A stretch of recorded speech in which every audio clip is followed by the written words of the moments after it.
Hello students, welcome to Chemistry My Dream, and here I am with the chapter Matter in Our Surroundings.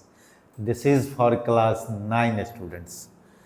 आपको हमने पहले भी class 9 के लिए एक बेसिक कॉन्सेप्ट्स के लिए हमने एक क्लास लिया था जिसमें मैटर के बारे में बताया था कि कंपोजिशन ऑफ मैटर क्या होता है। डिटेल में आपको हमने फ्लो शीट से मैटर का एक फ्लो शीट लिखा था जिसमें हमने मैटर से कैसे सब्सटेंस बनाते हैं, प्योर सब्सटेंस, इम्प्योर सब्सटेंस।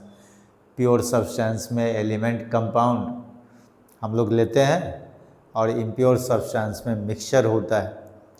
तो एलिमेंट और कंपाउंड के लिए भी फिर आगे हम लोग एलिमेंट डिफरेंट टाइप्स का लेते हैं, metal, non metal and metalloid.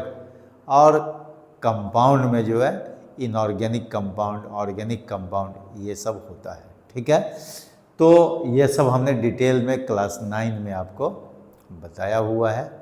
और इम्प्योर सब्सटेंस में मिक्सचर है और मिक्सचर में 2 तरह का आपको पढ़ना है, बल्कि 3 तरह का पढ़ना है। कौन कौन? सॉल्यूशन है, कोलॉइड है, सस्पेंशन है। ठीक है, और उसी में 2 तरह का है, एक उस दोनों को हम लोग होमोजीनियस और हेट्रोजीनियस मिक्सचर में डिवाइड करते हैं, जहाँ सॉल्यूशन होमोजीनियस होता है और कोलॉइड और सस्पेंशन जो है वो क्या होता है? हेट्रोजीनियस होता है। तो ये सारा चीज़ हमने लास्ट क्लास में आपको डिटेल में बताया और उसके बाद उसका नाम लिखा हुआ था, एक लाइन था, वो था कंस्टिट्यूएंट्स ऑफ मैटर। तो वो जो कंस्टिट्यूएंट्स ऑफ मैटर है जिसके लिए उसका नाम है एटम, मॉलिक्यूल और आयन। तो ये आपका सीबीएसई में 3rd चैप्टर होता है जिसका नाम है एटम्स मॉलिक्यूल्स, बल्कि एटम्स एंड मॉलिक्यूल्स है, वहीं से हम लोग आयंस भी ले आते हैं। ठीक है, तो वो आपको बताएंगे डिटेल में, उस चैप्टर में जाएंगे। तो अभी जो चैप्टर 1 का ये देखिए, मैटर इन आवर सराउंडिंग्स, इसमें ढेर सारे टर्म्स है, आप पढ़े भी होंगे, लेकिन ये जो टर्म्स हमने टॉपिक्स लिखा है ये काफ़ी इम्पॉर्टेंट है। और इस टर्म्स को समझ लेने के बाद जो है फिर आपको इस चैप्टर में ज़्यादा कहीं कोई प्रॉब्लम होने की बात नहीं। जैसे पहला देखिए, इसमें inter conversion of states of matter. दूसरा टर्म है डिफरेंट स्केल्स ऑफ टेम्परेचर। ठीक है, और तीसरा जो है वो आपका है लेटेंट हीट के बारे में।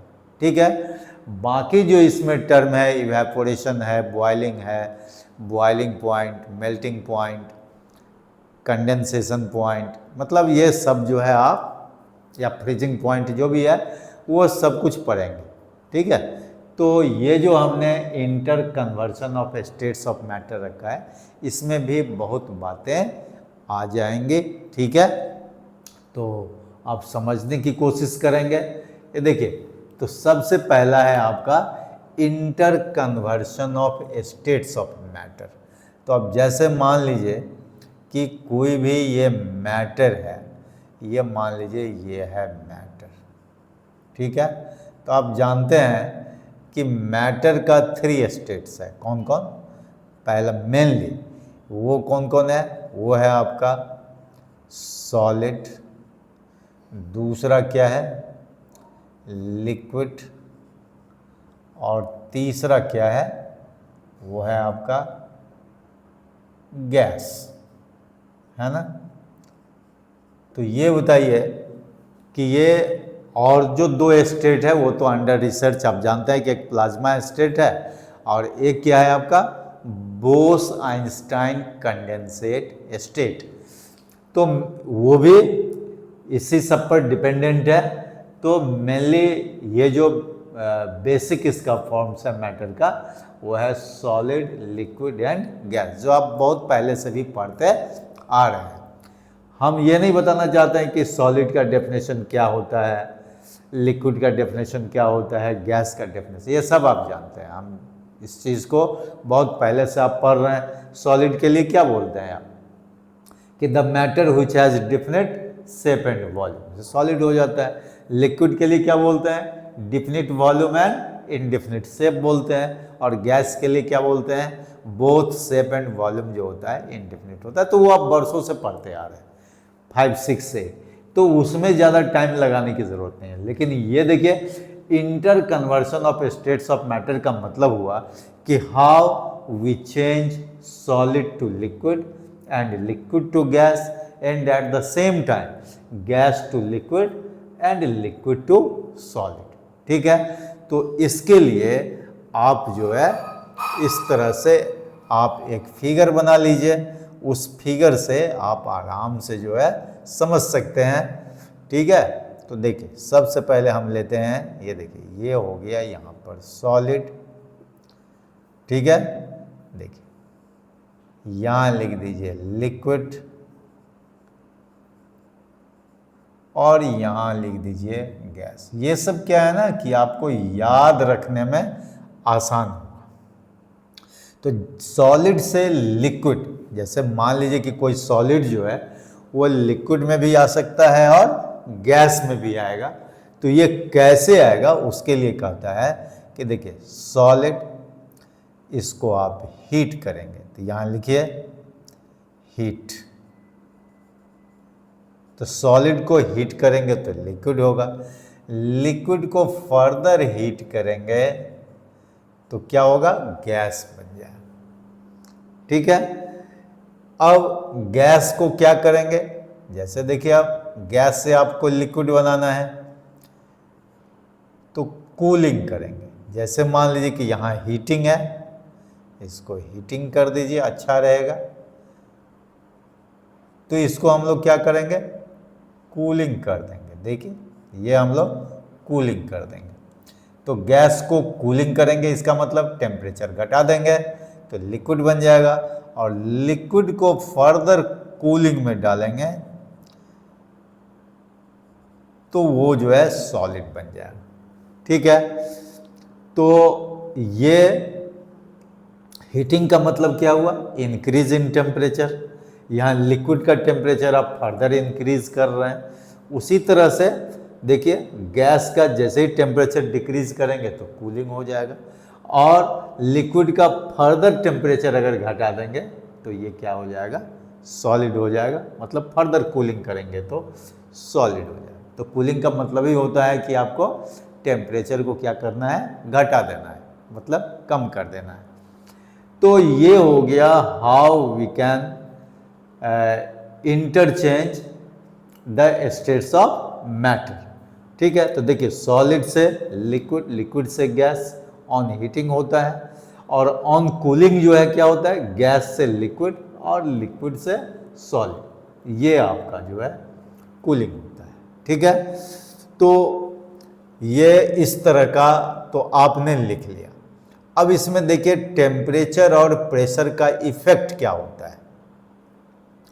तो यहाँ देखिए effect of temperature and pressure, effect of temperature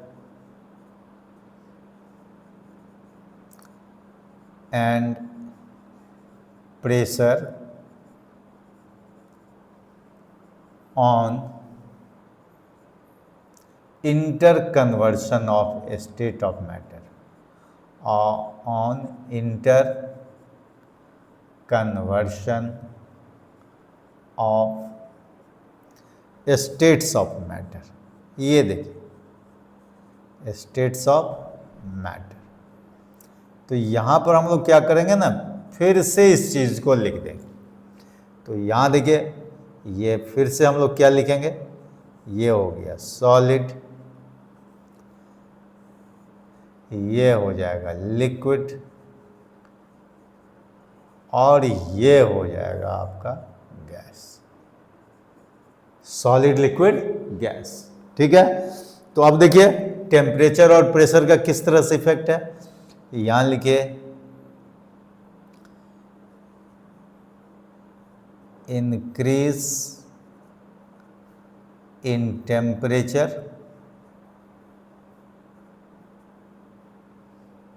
increase in temperature, ठीक है, तो सॉलिड से लिक्विड बन जाएगा। और प्रेशर के मामले में क्या करेंगे, तो यहीं पर लिख दें increase in temperature and decrease in pressure कर दीजिए। देखिए यहाँ पर थोड़ा सा हम इसको मिटा के लिखते हैं, डिक्रीज इन प्रेशर कर दीजिए। तो increase in temperature and decrease in pressure होगा तो वो क्या हो जाएगा, सॉलिड से लिक्विड बन जाएगा। फिर यहाँ लिखिए इंक्रीज इन टेम्परेचर एंड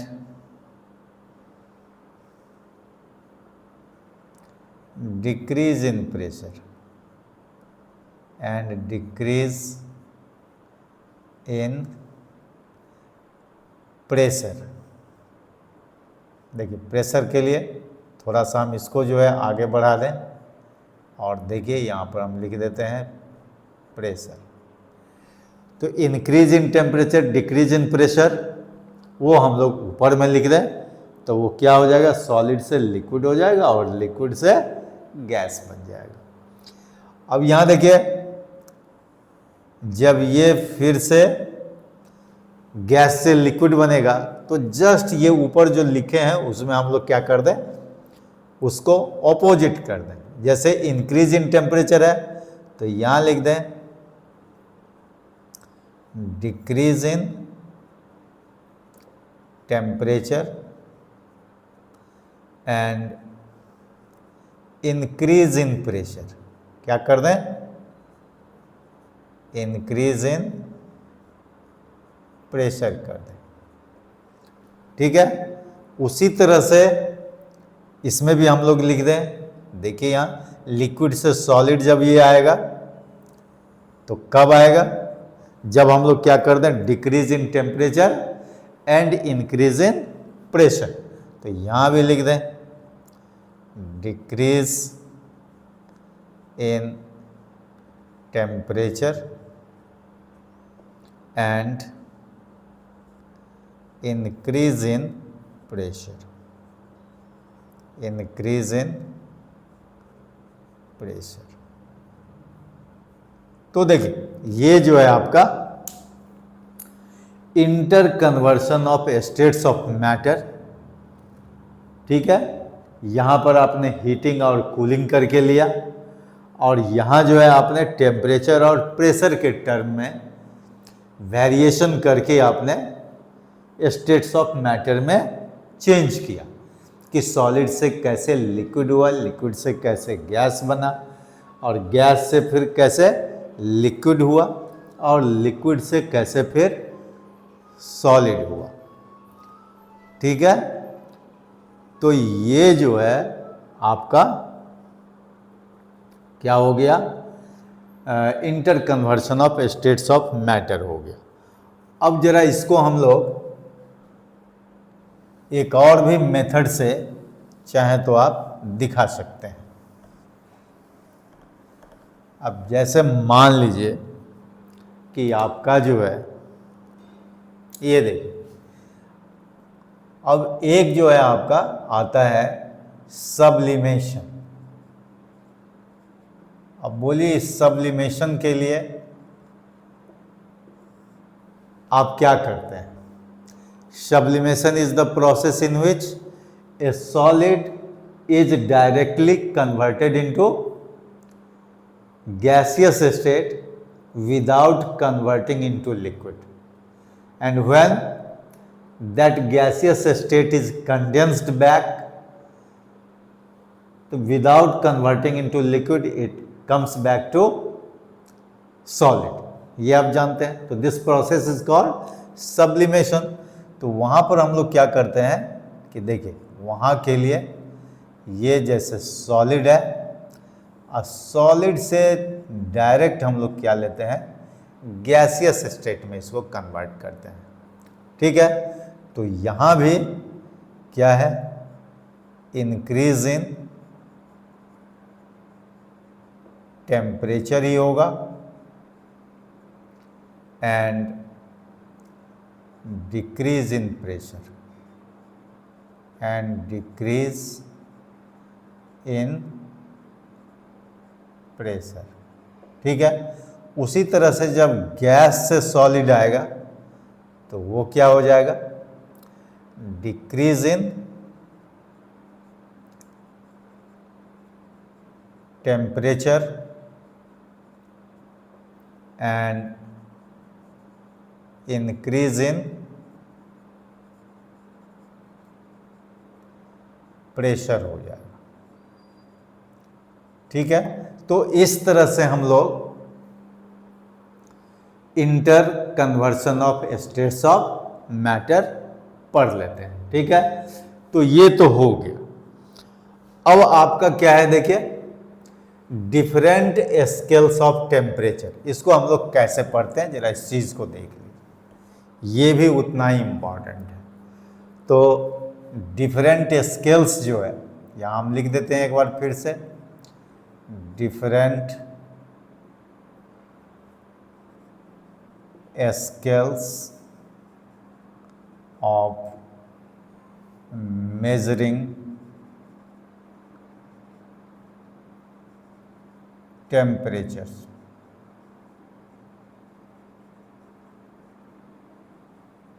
तो देखिए इसके लिए हम लोग क्या करते हैं, हमारे पास में 3 स्केल्स होते हैं। पहला देखिए, ये है आपका सेल्सियस स्केल, दूसरा है आपका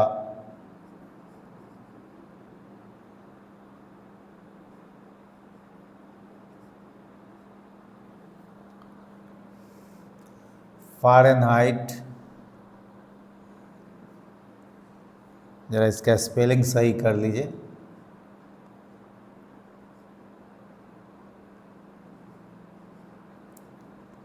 फ़ारेनहाइट स्केल,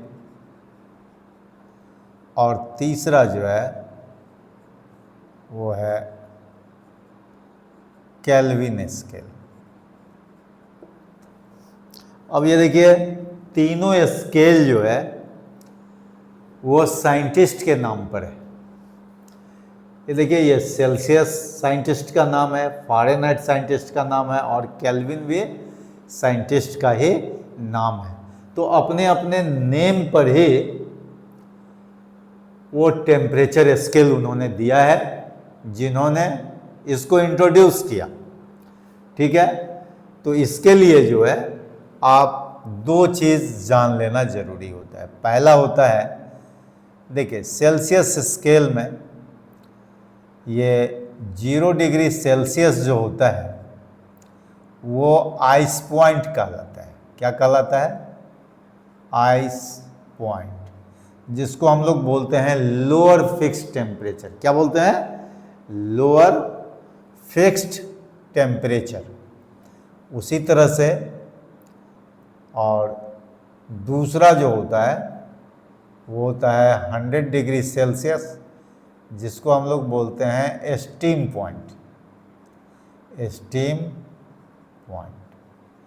अब इसका दूसरा नाम क्या है, इसका दूसरा नाम है आपका अपर फिक्स्ड टेम्परेचर। जैसे ये हो गया आपका लोअर फिक्स्ड टेम्परेचर, उसी तरह से इसका नाम क्या है, अपर फिक्स्ड टेम्परेचर। ठीक है, और इसका तो स्केल आप ड्रॉ करना जानते ही हैं, है ना।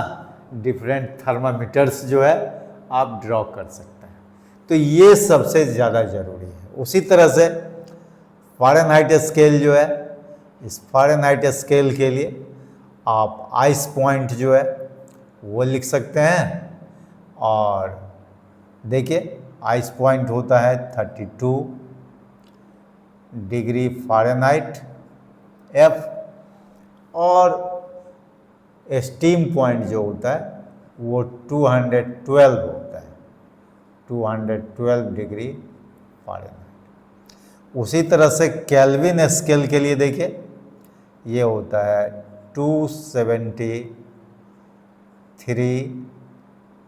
केल्विन हो जाता है आइस पॉइंट, ठीक है, और स्टीम पॉइंट जो होता है वो होता है 373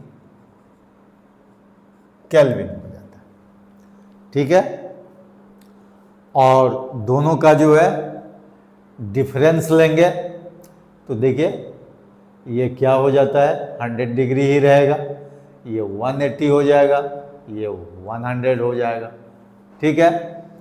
तो ये आइस पॉइंट और स्टीम पॉइंट ये जानना जरूरी है, जिसको हम लोग बोलते हैं लोअर फिक्स टेम्परेचर और अपर फिक्स टेम्परेचर। तो एक स्केल के टेम्परेचर को दूसरे स्केल में कैसे कन्वर्ट करते हैं, ठीक है, इसके लिए मैं आपको फॉर्मूला देता हूं। देखिए आपका ये फॉर्मूला, इसको याद रखें।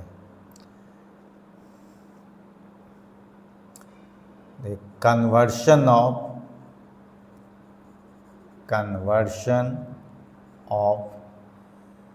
Different scales of temperature, scales of temperature. अब जरा इसको देख लीजिए, ये क्या चीज़ है, इसको थोड़ा सा स्टार मार्क दे दीजिए कि बहुत ही इम्पॉर्टेंट कन्वर्सन हम लिखने जा रहे हैं। वो क्या होता है, यहाँ देखिए, C/5 इज इक्वल टू होता है F-32/9, ठीक है। और ये तो हो गया सेल्सियस और फ़ारेनहाइट में, जो आप ये रिलेशन ले लेंगे। देखिए ये नंबर 1, और नंबर 2 जो कन्वर्शन है आपका वो सेल्सियस और केल्विन का है। तो यहां लिखेंगे आप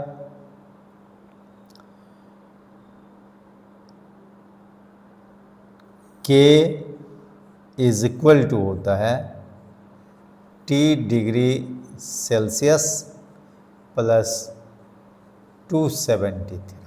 ये देखिए, तो जब भी केल्विन में कोई टेम्परेचर आपको मालूम करना हो और वो अगर सेल्सियस में दिया हुआ है तो उसमें 273 ऐड कर दीजिए, वो केल्विन स्केल में टेम्परेचर हो जाएगा। तो इस दो फॉर्मूले को जो है आप यूज करके वेरियस टेम्परेचर स्केल्स में इसको जो है कन्वर्ट कर सकते हैं। जैसे देखिए सेल्सियस में आपका स्केल दिया हुआ है तो फ़ारेनहाइट में निकाल देंगे, सेल्सियस में दिया हुआ है तो देखिए यहाँ केल्विन में हो जाएगा, अगर फ़ारेनहाइट में है तो उसको सेल्सियस में निकाल देंगे, और सेल्सियस में जैसे ही हो जाएगा तो फिर केल्विन में आ जाएगा। तो इस तरह से इस पर ढेर सारे न्यूमेरिकल्स भी होते हैं जो आपको बताया जाएगा। अब कहता है यहीं पर एक क्वेश्चन होता है। क्वेश्चन क्या होता है, देखिए बहुत ही इंपॉर्टेंट क्वेश्चन होता है। कहता है कि calculate the temperature at which both Celsius and Fahrenheit have the same reading। मतलब ऐसा कौन सा टेम्परेचर होगा जिसमें सेल्सियस का भी वही होगा और फ़ारेनहाइट का भी वही टेम्परेचर होगा। तो इसके लिए जो है पहले क्वेश्चन लिख लीजिए, find the temperature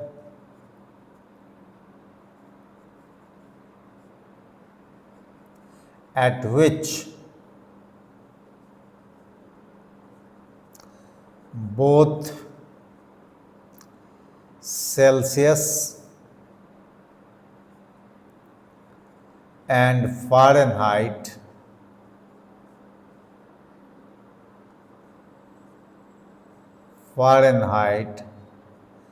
scales have the same reading,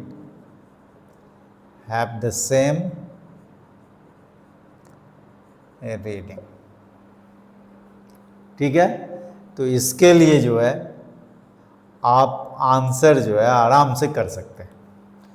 अब दोनों का हम लोग मान लेते हैं x। Let both scales have the same reading of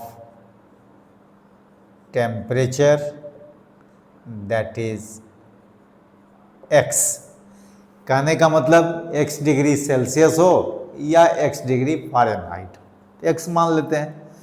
तो देखिए इसमें ये जो C/5 इक्वल टू F-32/9 है, इसमें हम लोग पुट कर देते हैं। तो देखिए वी हैव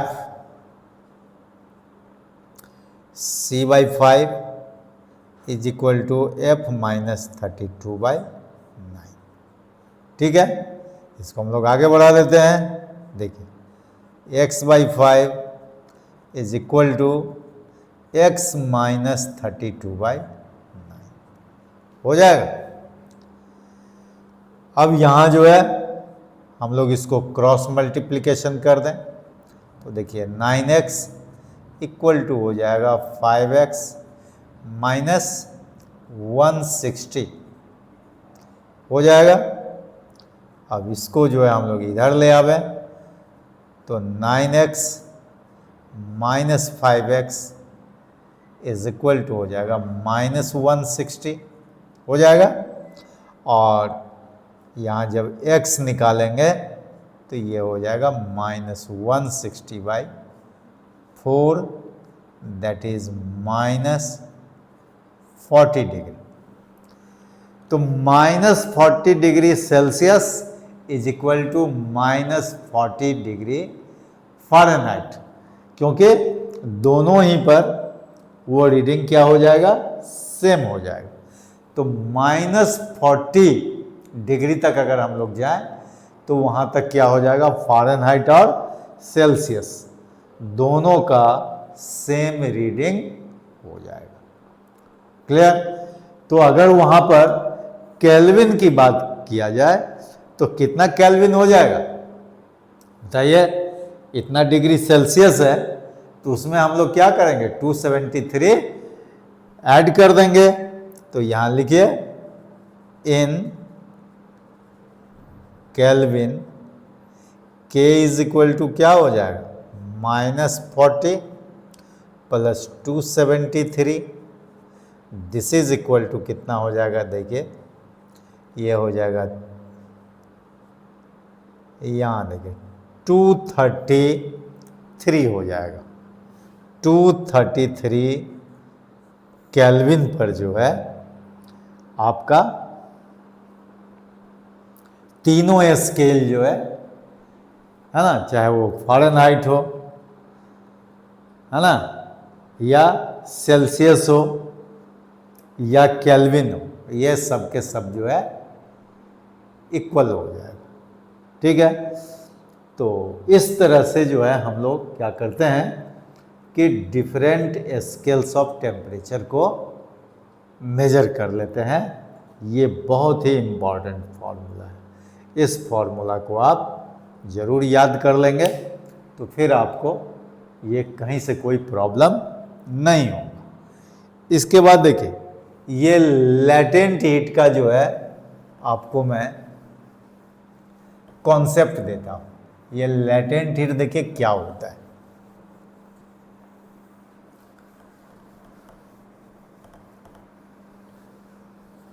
लैटेंट हीट, ये देखिए हम लिखते हैं यहाँ पर लैटेंट हीट।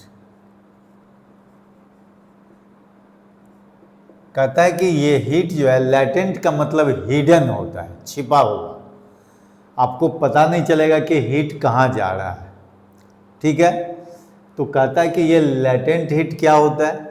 कहता है कि the amount of heat required और released when a substance changes from one state to another state without change in temperature, without change in temperature, that is called latent heat.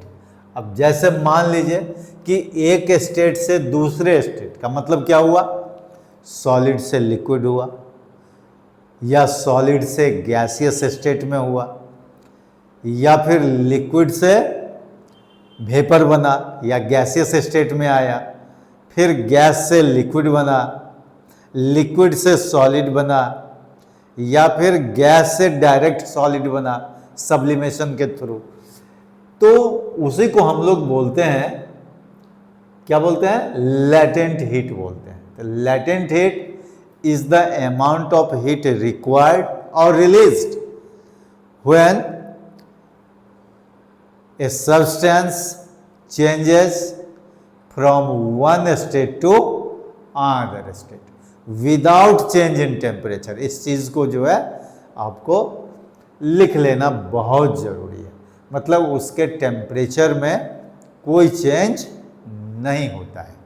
ठीक है, तो जैसे देखिए यहां पर, जैसे ये सॉलिड है,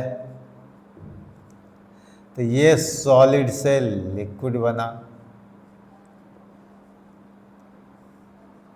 और लिक्विड से मान लीजिए गैस के फॉर्म में आता है, या फिर सॉलिड से डायरेक्ट जो है वो गैस भी बन सकता है, जो सब्लिमेशन का है ना।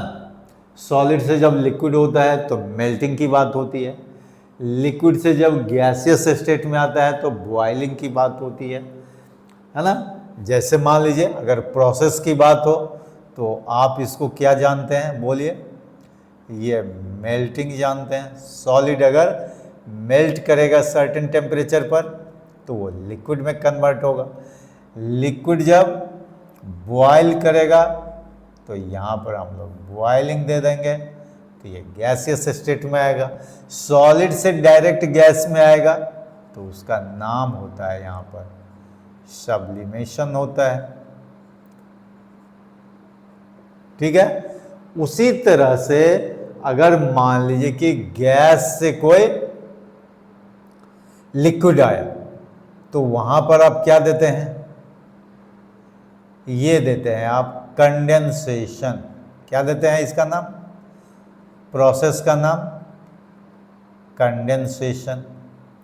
और ये लिक्विड से अगर सॉलिड आता है तो उसका नाम क्या देते हैं आप, फ्रीजिंग देते हैं। क्या देते हैं, फ्रीजिंग।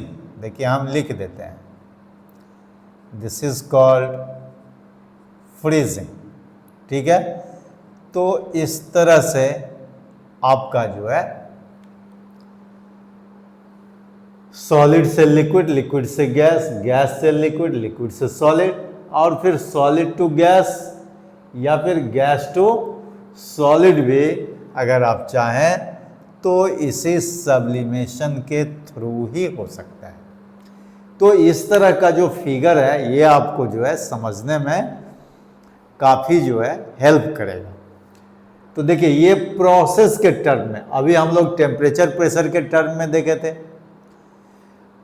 इस बार हम लोग क्या देख रहे हैं, प्रोसेस के टर्म में देख रहे हैं कि अगर सॉलिड से लिक्विड हुआ तो उस प्रोसेस का नाम क्या हो जाएगा, मेल्टिंग हो जाएगा। उस फिक्स टेम्परेचर का नाम क्या होगा, मेल्टिंग पॉइंट हो जाएगा। ठीक है, उसी तरह से लिक्विड से गैस में जाएगा तो प्रोसेस का नाम बॉइलिंग हो जाएगा। उस फिक्स टेम्परेचर को हम लोग क्या बोलेंगे, बॉइलिंग पॉइंट बोलेंगे। उसी तरह से गैस से अगर लिक्विड होता है तो वो प्रोसेस कंडेंसेशन हो गया, और वो फिक्स टेम्परेचर क्या हुआ, कंडेंसेशन पॉइंट हो गया। उसी तरह से लिक्विड से जब सॉलिड हम लोग लाते हैं तो उस प्रोसेस का नाम क्या होता है? फ्रीजिंग होता है। लेकिन और वो जो फिक्स टेम्परेचर होता है उसको हम लोग फ्रीजिंग पॉइंट बोलते हैं। तो ये सब कुछ जो है आपको इस चैप्टर में मिलेगा, लेकिन वो सारा कुछ अप्लाइड है कहाँ पर? Inter conversion of states of matter में। तो देखिए अब लेटेंट हीट को कैसे हम लोग यहाँ पर कोरिलेट करते हैं। तो जरा ध्यान दीजिए कि लेटेंट हीट क्या होता है। सपोज कीजिए कि आप किसी सॉलिड को लिक्विड फॉर्म में चेंज करना चाहते हैं, तो नेचुरली आपको क्या करना होगा? हीट करना होगा, उसको मेल्ट करना होगा। और मेल्टिंग पॉइंट तक जब तक आप इसको हीट नहीं करेंगे तब तक लिक्विड बनना वो शुरू नहीं होगा। तो लेकिन जैसे ही वो लिक्विड बनना शुरू हो जाएगा तो फिर आपका वहाँ पर मेल्टिंग पॉइंट रीच कर जाएगा, और उस मेल्टिंग पॉइंट से फर्दर आप कितना भी हीट करते रहिए, heat energy still supplied, you know, वो कंटिन्यूड है। लेकिन आपका वो टेम्परेचर जो है फर्दर राइज नहीं करेगा, वो फिक्स्ड हो जाएगा। उसी टेम्परेचर पर सारा सॉलिड जो है लिक्विड में कन्वर्ट हो जाएगा। तो हम लोग क्या बोलेंगे? The fixed temperature at which entire solid is converted into liquid is called melting point। क्या बोलते हैं? Melting point. वो फिक्स टेम्परेचर मेल्टिंग पॉइंट हो गया। लेकिन कहता है कि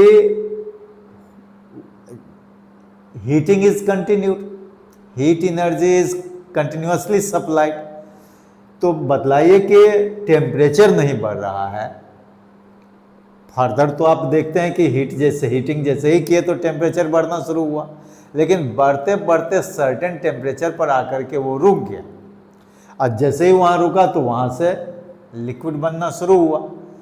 अब लिक्विड बनना शुरू हुआ तो ऐसा नहीं हो कि तुरंत सारा लिक्विड बन गया। आप एनर्जी दे रहे हैं, हीट एनर्जी, लेकिन टेम्परेचर बढ़ नहीं रहा है, और उसी टेम्परेचर पर वो क्या हो रहा है? पूरा का पूरा सॉलिड जो है लिक्विड में कन्वर्ट हो जा रहा है। तो where this heat energy goes, उसी हीट एनर्जी को वहां पर हम लोग क्या नाम देते हैं? लेटेंट हीट देते हैं, हिडन हीट देते हैं।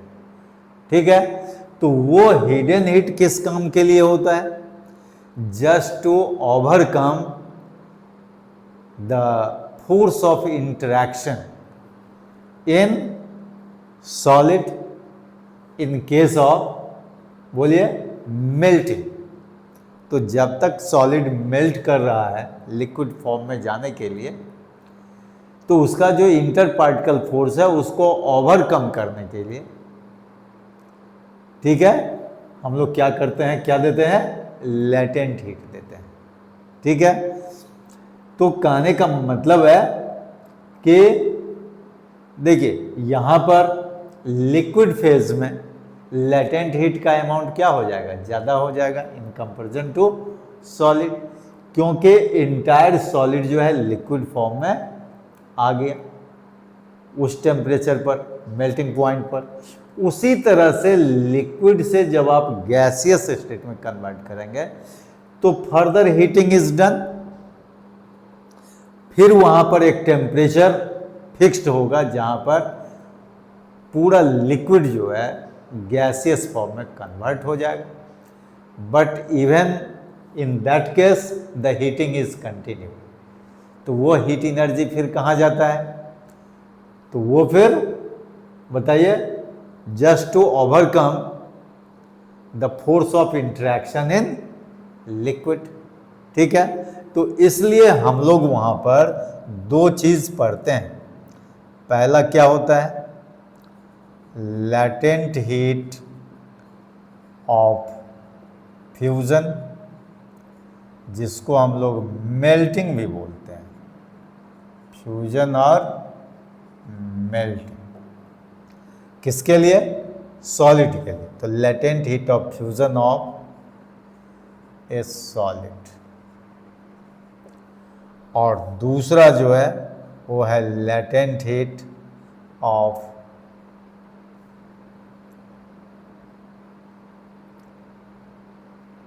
देखिए ये तो मेल्टिंग हो गया, तो लेटेंट हीट ऑफ वेपोराइजेशन दीजिए।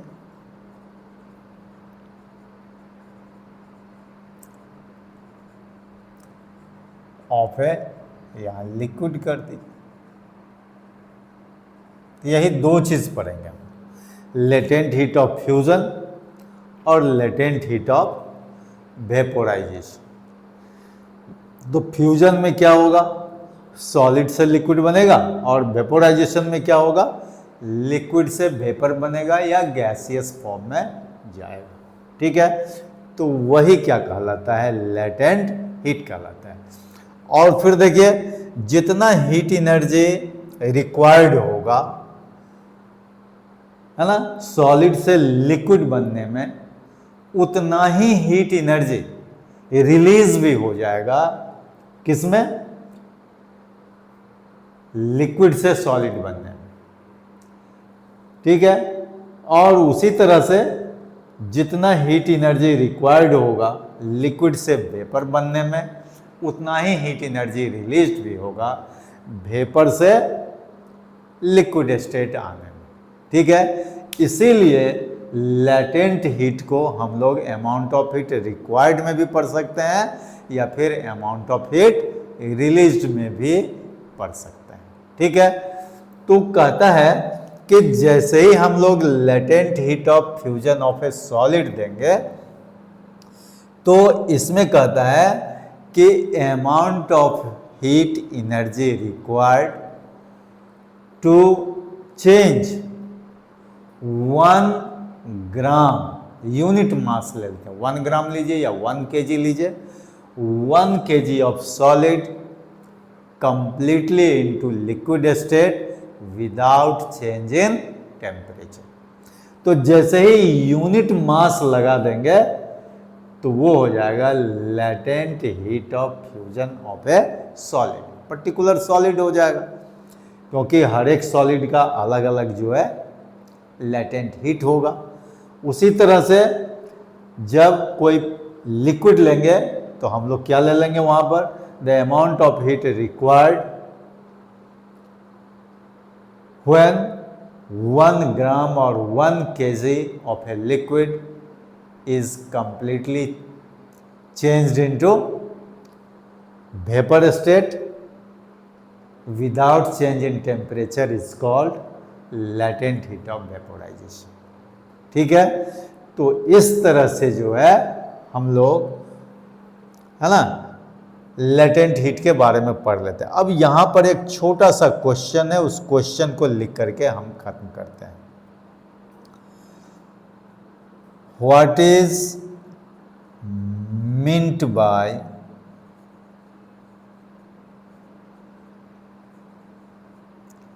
latent heat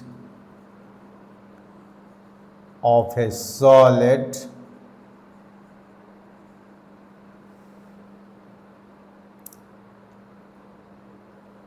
what is meant by latent heat of a solid 150 kilojoule per gram।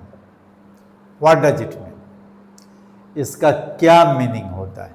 अगर आपसे कोई पूछ दे कि what do mean by latent heat of a solid that is 150 kilojoule पर ग्राम, तो your answer is when 1 gram of a solid is completely converted into liquid without change in temperature, the amount of heat energy required is how much? 150 kilojoule। या फिर आप बोल सकते हैं कि 150 kilojoule of heat energy is required when 1 gram of solid is completely converted into liquid without change in temperature। Is it clear? तो this is called latent heat of solid. ठीक है, तो इस तरह से हम लोग, चाहे ये लेटेंट हीट ऑफ सॉलिड के लिए हो या लेटेंट हीट ऑफ लिक्विड के लिए हो, आप आराम से वो स्टेटमेंट लिख सकते हैं, कहीं कोई प्रॉब्लम नहीं है। तो ये इतना इम्पॉर्टेंट टर्म्स है इस चैप्टर में, आप जो है अच्छे से इसको पढ़ लेंगे जितना मैंने आपको बताया। फिर नेक्स्ट क्लास में हम देखेंगे कि नेक्स्ट चैप्टर में क्या क्या इम्पॉर्टेंट टर्म है वो हम आपको बताएंगे। Okay, thank you, all the best.